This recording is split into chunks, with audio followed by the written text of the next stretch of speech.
कहानी है कि कैसे उन्होंने समुद्री लुटेरों से अपने जहाज पर अपने लोगों की जान बचाई और जब वो उन्हें पकड़ कर ले गए तो किस तरह से उन्होंने इस पूरी सिचुएशन का सामना किया। Bollywood slow screen presenting captain flips. कहानी की शुरुआत होती है सोमालिया के बीच से, जहाँ पर कुछ लोग आते हैं। इन सब के पास गन्स होती है और बीच पर जो लोग रहते हैं वो उनको बोलते हैं कि तुम्हें इस बार समंदर से बड़े जहाज को पकड़ कर लाना होगा। दरअसल ये सब के सब समुद्री लुटेरे हैं। बीच पर रहने वाले लोग भी इनके साथ जाना चाहते हैं क्योंकि यहाँ पर पैसों की बहुत कमी है। यहाँ से 2 छोटी बोट्स और एक बड़ी बोट समंदर की तरफ निकल पड़ती है। इन बोट्स में जितने भी पायरेट्स हैं ये समंदर में सभी जहाजों की स्थिति देखते हैं जो सब के सब आसपास होते हैं, यानी कि इन पर हमला करना, इन्हें लूटना नामुमकिन है। तभी इन्हें एक जहाज दिखता है जो इन सब से बहुत दूर होता है और ये जहाज मोम्बासा जा रहा होता है। दरअसल इन पायरेट्स ने, इन लुटेरों ने उस जहाज की कम्युनिकेशन फ्रीक्वेंसी को ट्रैक कर लिया होता है, इसीलिए जहाज से होने वाली हर एक बात को ये सुन सकते हैं और इन्हें पता है कि ये बड़ा जहाज इन्हीं के रूट से आएगा। वहीं दूसरी तरफ उसी जहाज को दिखाया जाता है। ये एक कार्गो शिप है। इस शिप का जो कैप्टन होता है उसका नाम होता है रिचर्ड फ्लिप्स। रिचर्ड जानता है कि जिस रूट से उनका शिप जा रहा है वो बहुत खतरनाक है, वहाँ पर समुद्री लुटेरे होते हैं, इसीलिए वो पहले से अलर्ट होता है।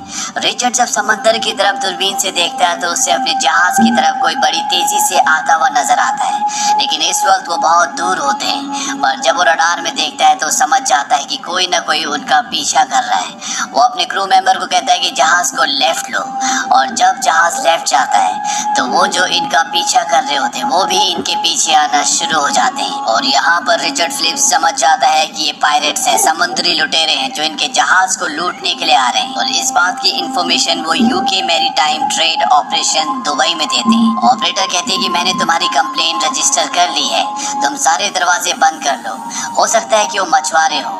कैप्टन फ्लिप्स ये कहकर फोन काट देते हैं कि वो मछुआरे नहीं है। वो एक बार फिर से दूरबीन से उन्हीं बोट्स की तरफ देखते हैं जो कि अब उनसे मात्र 1 मील की दूरी पर है और इस बार वो देख लेते हैं कि इन बोट्स पर जो भी आदमी है उन सब के पास हथियार है, यानी कि अब पूरी तरह से कंफर्म हो चुका है कि ये लुटेरे हैं। वो रेडियो उठाते और पुलिस से कांटेक्ट करने की कोशिश करते हैं। उन्होंने पुलिस से पहले भी कांटेक्ट करने की कोशिश की थी लेकिन उनका कनेक्शन पुलिस से नहीं हुआ और इस बार फ्लिप पुलिस को बोलते हैं कि हमारे पीछे 2 बोट्स आ रही हैं जिनमें हथियारबंद लुटेरे हैं, हो सकता है कि इनके पीछे इनकी बड़ी बोट आ रही हो। दरअसल फ्लिप्स ये जानते हैं कि जो लुटेरे हैं वो इनकी बात सुन रहे हैं। लुटेरे सारी बात सुन रहे होते हैं और अगले पल फ्लिप्स आवाज बदल कर कहते हैं कि 5 मिनट में तुम तक आर्मी का हेलीकॉप्टर मदद के लिए पहुंच जाएगा। दरअसल फ्लिप्स का इस बार भी पुलिस से कोई कनेक्शन नहीं हुआ होता। वो खुद ही आवाज बदल कर बोलते हैं ताकि लुटेरों को ये बात पता चल जाए और वो वापस चले जाएं। और होता भी ऐसे ही है, दोनों बोट्स में से एक बोट वापस चली जाती है क्योंकि वो अपनी जान का खतरा नहीं लेना चाहते। वहीं पीछे एक और बड़ी बोट होती है जिसमें बूढ़ा आदमी होता है, वो भी डर जाता है और इनका पीछा करना बंद कर देता है। पर अब भी एक बोट जिसमें 4 लुटेरे हैं वो लगातार शिप के पीछे जा रहे होते हैं। कैप्टन फ्लिप्स कहते हैं कि इन्हें लहरों में उलझाना होगा। वो शिप की स्पीड कम कर देते, उसे राइट और लेफ्ट ले जाते हैं जिससे बहुत बड़ी बड़ी लहरें बनती हैं और लहरों के प्रेशर की वजह से इन 4 लुटेरों की बोट का इंजन खराब हो जाता है। वहीं कैप्टन फ्लिप्स का शिप अब इनसे दूर निकल चुका है। रात को यहाँ पर जितने भी क्रू मेंबर्स होते हैं वो सब के सब मिलते हैं। ये आपस में डिस्कस करते हैं कि अगर उन्होंने दोबारा से हमला किया तो हम क्या करेंगे। कैप्टन फ्लिप्स कहते हैं कि हम उन्हें रोकेंगे जिस तरह से आज हमने उन्हें रोका था। पर इनमें से कहता है कि हमारा काम लुटेरों से लड़ना नहीं है बल्कि शिप को एक जगह से दूसरी जगह तक ले जाने का है। क्यों ना हम शिप को दूसरे रूट से ले जाएं और एक ऐसी जगह पहुंच जाएं जहां हम लुटेरों की पहुंच से बहुत दूर हो। वैसे भी अगर हम शिप को पूरी स्पीड से चलाएं तो 8 घंटों में हम 100 से 150 मील का सफर तय कर सकते हैं। कैप्टन फ्लिप्स सबको समझाते हैं कि अफ्रीका के जिस इलाके में हम इस वक्त हैं यहाँ पर लुटेरों के 5 अलग अलग ग्रुप्स काम करते हैं। हर 300 मील पर हमें लुटेरों का सामना करना पड़ेगा, इसीलिए हमें अपनी सही डेस्टिनेशन यानी कि मोम्बासा की तरफ जाना चाहिए और ये उसी तरफ निकल पड़ते हैं। पर अगली सुबह एक बार फिर से वही लुटेरे जिनकी बोट का इंजन खराब हो गया था वो इनके शिप का पीछा पीछा करना शुरू कर देते हैं। कैप्टन फिलिप्स ये देख लेते हैं, इसीलिए समुद्री पुलिस को कॉल करते हैं और इस बार उनका कनेक्शन मिल जाता है। वो समुद्री पुलिस को बताते हैं कि कुछ लुटेरे हमारे शिप के ऊपर हमला करने वाले हैं। समुद्री पुलिस कहती है कि हम जल्दी तुम तक मदद भेजने की कोशिश करेंगे। यहाँ पर कैप्टन फिलिप्स जहाज के चारों तरफ जो पानी के प्रेशर पंप्स होते हैं उन्हें ऑन कर देते हैं, ताकि पानी के प्रेशर से लुटेरों की बोट इनके शिप तक ना पहुँच पाए। वो उन पर हमला भी करते हैं, लेकिन उस हमले से वो बच जाते हैं और अब चारों लुटेरे इनके शिप के ऊपर पहुंच चुके हैं। कैप्टन फिलिप्स समझ जाते हैं कि उनका जहाज अब उनके कब्जे में है, इसीलिए टेलीफोन से वो अपने लोगों को अनाउंस करते हैं कि सब के सब नीचे इंजन रूम में छुप जाएं। मैं नहीं चाहता कि कोई भी बंदी बने जब तक मैं बाहर निकलने से पहले एक पासवर्ड सफर टाइम ना बोलूं, कोई भी बाहर नहीं निकलेगा। और अब यहाँ पर वो चारों लुटेरे पहुंच जाते हैं जो कैप्टन फिलिप्स को और उनके 2 लोगों को बंदी बना लेते हैं। इनका जो सरदार होता है उसका नाम म्यूसा होता है। वो कैप्टन फिलिप्स को कहता है तुम्हें डरने की जरूरत नहीं है, हम यहाँ किसी को मारने नहीं बल्कि सौदा करने के लिए आए हैं। कैप्टन फिलिप्स इन सभी लुटेरों को बताते हैं कि इस पूरे शिप में सिर्फ खाने पीने का सामान और डॉक्यूमेंट्स हैं। हमारे पास मात्र $30,000 है, अगर तुम चाहो तो पैसा लेकर तुम यहाँ से जा सकते हो। लुटेरों का सरदार म्यूसा कहता है कि हम भिखारी नहीं हैं, तुम अपने सभी साथियों को ऊपर डेक पर बुलाओ। कैप्टन फिलिप्स फोन से अनाउंसमेंट करते हैं कि सब के सब ऊपर आ जाओ, लेकिन उन्होंने पासवर्ड नहीं बोला होता, यानी कि सफर टाइम, इसीलिए कोई भी नहीं आता। साथ ही नीचे से शिप को भी बंद कर दिया जाता है और जब शिप बंद हो जाता है तो यहाँ पर लुटेरों का सरदार म्यूसा कहता है कि बंद कैसे हो गया।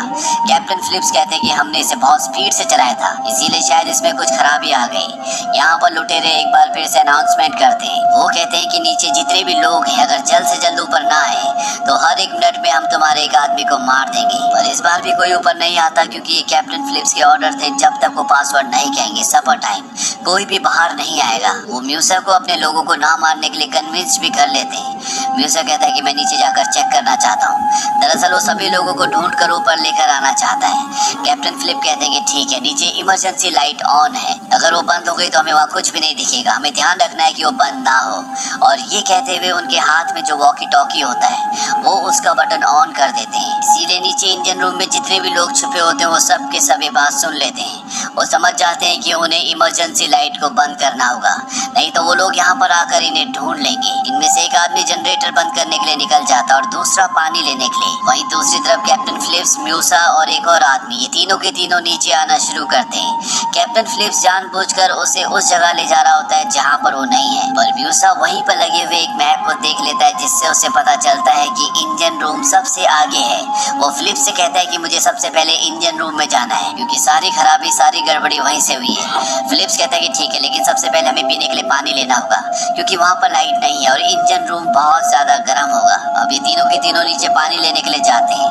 वहाँ पर पहले से वो आदमी होता है जो पानी लेने के लिए यहाँ पर आया होता है। फिलिप्स उसे देख लेता है, वो कोल्ड स्टोरेज के अंदर छुपा होता है जहाँ पर अंधेरा भी होता है। और जब म्यूसा का आदमी अंदर आ रहा होता है, फिलिप्स उसे कहता है कि तुमने पैरों में कुछ भी नहीं पहना, तुम्हें चोट लग सकती है। इसके बाद ये तीनों के तीनों यहाँ से निकल जाते हैं। फिलिप्स अपने आदमी को बचा लेता है, लेकिन उस आदमी ने सुन लिया होता है कि फिलिप्स ने कहा है कि उसने पैरों में कुछ भी नहीं पहना। इसीलिए वो वॉकी टॉकी से इंजन रूम में छुपे हुए अपने सभी साथियों को बता देता है कि जो लोग तुम्हारी तरफ आ रहे हैं उन्होंने पैरों में कुछ नहीं पहना, तुम दरवाजे पर कांच बिखेर देना ताकि वो जख्मी हो जाए। वो लोग ऐसे ही करते हैं और जब फिलिप्स, म्यूसा और उसका आदमी उस तरफ जाते हैं तो म्यूसा के आदमी के पैरों में कांच चुभ जाता है जिससे उसके पैर जख्मी हो जाते हैं। अब ये तीनों के तीनों इंजन रूम के अंदर है जहाँ पर सभी लोग छुपे हुए हैं, पर तभी यहाँ पर लाइट चली जाती है क्योंकि बाहर जो आदमी गया था उसने जनरेटर ऑफ कर दिया होता है। म्यू से लाइट ऑफ होने की वजह से गुस्सा हो जाता है। फिलिप्स से पूछता है कि सब क्या हो रहा है। फिलिप्स कहता है कि मुझे कुछ नहीं पता, मैं तुम्हारे साथ हूँ, हमें ऊपर चलना चाहिए क्योंकि अंधेरे में हम यहाँ पर किसी को नहीं ढूंढ सकते। म्यू से कहता है कि मैं तुम्हारे दोस्तों को, तुम्हारे साथियों को ढूंढ कर आऊंगा। म्यूसी का जो साथी है जिसका पैर कटा हुआ है उसे बहुत दर्द हो रहा होता है, इसीलिए म्यूसी फिलिप्स से कहता है कि तुम इसे लेकर ऊपर जाओ, मैं तुम्हारे साथियों को ढूंढता हूँ। फिलिप्स और म्यूसी का साथी ऊपर चले जाते हैं और यहाँ इंजन रूम में म्यूसी फिलिप्स के साथियों को ढूंढना शुरू कर देता है, पर फिलिप्स के साथी उसे बंदी बना लेते हैं। वहीं दूसरी तरफ कैप्टन और म्यूसी का जो साथी होता है वो दोनों के दोनों ऊपर कंट्रोल रूम तक पहुंच चुके हैं और तभी इंजन रूम से क्रू मेंबर रेडियो पर लुटेरों को एक संदेश भेजते हैं। वो कहते हैं कि तुम्हारा लीडर हमारे पास है, अगर तुम चाहते हो कि जिंदा रहे तो तुम्हें कैप्टन फिलिप्स को और बाकी के लोगों को छोड़ना होगा। कैप्टन फिलिप्स रेडियो पर म्यूसी से बात करते हैं। वो कहते हैं कि मुझे पता है कि तुम्हारी बोट तुम्हारे पास नहीं है, हम तुम्हें यहाँ से लाइव बोट दे सकते हैं, साथ ही शिप में जो $30,000 है वो भी तुम लेकर जा सकते हो। बस इस खेल को यहीं पर खत्म कर दो। म्यूसे इस डील के लिए मान जाता है। इसके बाद कैप्टन फिलिप्स $30,000 निकालते हैं। साथ ही साथ वो यहाँ पर जो 3 लुटेरे हैं उनमें से एक को लाइफ बोट को ऑपरेट करना सिखाते हैं कि किस तरह से इसे समुंदर में उतारना है। म्यूसे के लोग कहते हैं कि म्यूसे को छोड़ दो। म्यूसे को छोड़ दिया जाता है। म्यूसे लाइफ बोट के अंदर आ जाता है और तभी वो अपने पीछे वाले साथी को इशारा करता है। इशारा मिलते वो आदमी गन के पीछे वाले हिस्से से फिलिप्स के ऊपर हमला करता है। ये लाइफ बोट का दरवाजा बंद कर देते हैं और लाइफ बोट को समंदर में उतार देते हैं। यानी कि इन 4 लुटेरों ने कैप्टन फिलिप्स को अगवा कर लिया और उन्हें अपने साथ ले जा रहे हैं। पर जो बड़ा शिप होता है वो भी लगातार उस छोटी सेफ्टी बोट के पीछे जा रहा होता है, क्योंकि क्रू मेंबर्स नहीं चाहते कि कैप्टन फिलिप्स उनकी आंखों से ओझल हो। वहीं ये बात अब यूएस नेवी को भी पता चल जाती है और बहुत जल्द वो अपने ड्रोन्स यहाँ पर भेज देते हैं जिनमें कैमरास लगे होते हैं। वो लगातार लाइफ बोट को देख रहे होते हैं। दरअसल ये लाइफ बोट अब सीधा सोमालिया जा रही है, जहाँ के सारे लुटेरे हैं। वहाँ जाकर ये उस कंपनी से जिस कंपनी के लिए कैप्टन फिलिप्स काम करते हैं उनसे पैसों की मांग करेंगे। साथ ही साथ में चारों लुटेरे आपस में लड़ना भी शुरू कर देते हैं, क्योंकि इनके पास जो इनका नशीला पदार्थ होता है वो भी लगातार खत्म हो रहा होता है। इसीलिए आपस में इनके बीच में टेंशन बढ़ना शुरू हो जाती है। अब इनसे यूएस नेवी के शिप के कंट्रोल रूम से कांटेक्ट किया जाता है, जो अब पास ही पहुंच चुका है, जिसे देखकर ये चारों लुटेरे पूरी तरह से घबरा जाते हैं। यूएस नेवी के कमांडर बोलते हैं कि देखो, हम तुम्हें यहाँ से जाने देंगे, बस तुम कैप्टन फिलिप्स को छोड़ दो। म्यू से घबरा कर कहता है कि हम कोई आतंकवादी नहीं है, हम मामूली मछुआरे हैं। पर वो कैप्टन फिलिप्स को छोड़ना भी नहीं चाहता। वो कहता है कि हम कैप्टन फिलिप्स को तभी छोड़ेंगे जब तुम हमें $10 मिलियन दोगे। म्यूसे को बताया जाता है कि ये इतना आसान नहीं है, इसमें वक्त लगता है, लेकिन तब तक हम तुम्हें खाना और पानी देने आना चाहते हैं। म्यूसे इस बात के लिए मान जाता है क्योंकि उनके पास खाना और पानी दोनों की कमी होती है। कुछ ही देर बाद यूएस नेवी की 2 छोटी-छोटी बोट्स इन तक पहुंच जाती है। वो कहते हैं कि हम पहले कैप्टन फिलिप्स को देखना चाहते हैं। वो कैप्टन फिलिप्स को बाहर लेकर आते हैं। कैप्टन फिलिप्स यूएस नेवी से पूछते हैं क्या मेरे परिवार को पता है कि मैं कहाँ पर हूँ। यूएस नेवी कहती है कि हाँ, हम उन्हें पल पल की खबर दे रहे हैं। कैप्टन फिलिप्स कहते हैं कि मेरे परिवार को पता होना चाहिए कि मैं लाइफ बोट में सीट नंबर 15 पर हूँ।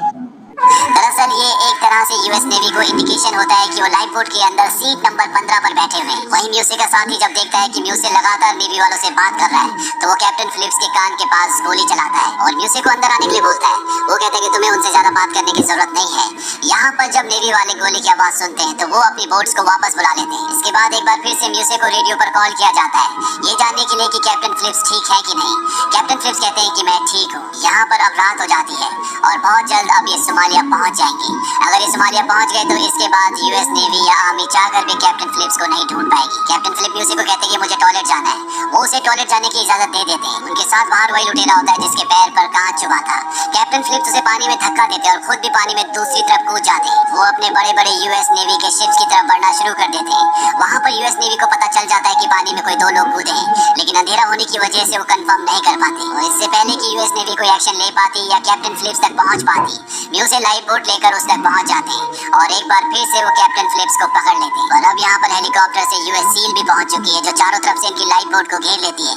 इन्हें बताया जाता है कि तुम चाहे कुछ भी कर लो, तुम्हें सोमालिया नहीं जाने दिया जाएगा। अगर तुम कैप्टन फिलिप्स को छोड़ देते हो तो हम तुम्हें यहाँ से जाने देंगे। पर ये लुटेरे जानते हैं कि ऐसा कुछ भी होने वाला नहीं है, इसीलिए म्यूसे गन पॉइंट पर कैप्टन फिलिप्स को बाहर ले जाता है। इसके बाद वो रेडियो पर कहता है कि अगर किसी ने जरा सी भी चालाकी की तो मैं इस कैप्टन को मार दूंगा। वहाँ से एक दूसरा ऑफिसर बताता है कि हमने तुम्हारे बॉस से बात कर ली है। साथ ही साथ वो इन चारों के नाम और पूरी आईडी भी बताता है। वो कहता है कि हम तुमसे सौदा करने के लिए तैयार हैं, पर तुम में से एक को हमारे पास आना होगा। म्यूसे वहाँ जाने के लिए तैयार हो जाता है। अगले पल यहाँ पर यूएस नेवी की 2 बोट्स आ जाती हैं और वो लुटेरों की लाइफ बोट पर एक रस्सी बांध देते हैं ताकि इनकी बोट उनके कंट्रोल में रहे। साथ ही साथ वो इनकी बोट पर एक डिवाइस भी लगा देते हैं ताकि जो भी ये बातें अंदर करे वो सब के सब ये सुन सके। यूएस नेवी वाले कैप्टन फिलिप को पहनने के लिए एक ड्रेस देते हैं और कहते हैं कि तुम अपनी जगह पर वापस बैठ जाना, और म्यूसे को यहाँ से लेकर चले जाते हैं। इसके बाद बचे हुए 3 लुटेरों की लाइफ बोट की तरफ बड़ी बड़ी लाइट्स जला दी जाती हैं, जिससे उन्हें आगे कुछ भी नहीं दिखता। और सामने यूएस आर्मी के शिप पर जो स्नाइपर्स होते हैं वो इन्हें निशाने पर लेने की कोशिश करते हैं, पर सबके सब निशाने पर नहीं आते।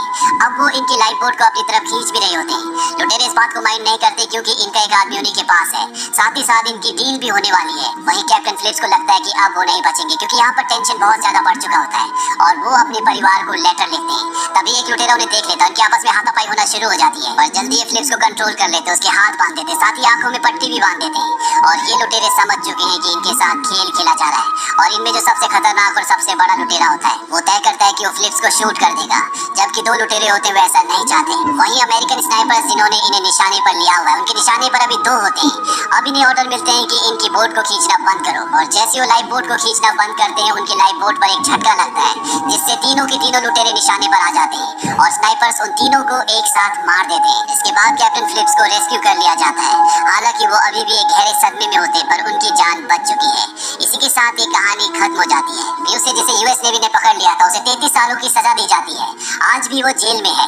ये कैप्टन रिचर्ड फिलिप्स की जिंदगी की सच्ची घटना है जो सन 2009 में घटी थी और सन 2013 में इस पर फिल्म बनी थी कैप्टन फिलिप्स। IMDb पर इस फिल्म की रेटिंग है 7.8। इस फिल्म का बजट था $55 मिलियन और बॉक्स ऑफिस पर इसने कमाई की थी $220 मिलियन की। उम्मीद करते हैं कि सच्ची कहानी आपको पसंद आई होगी।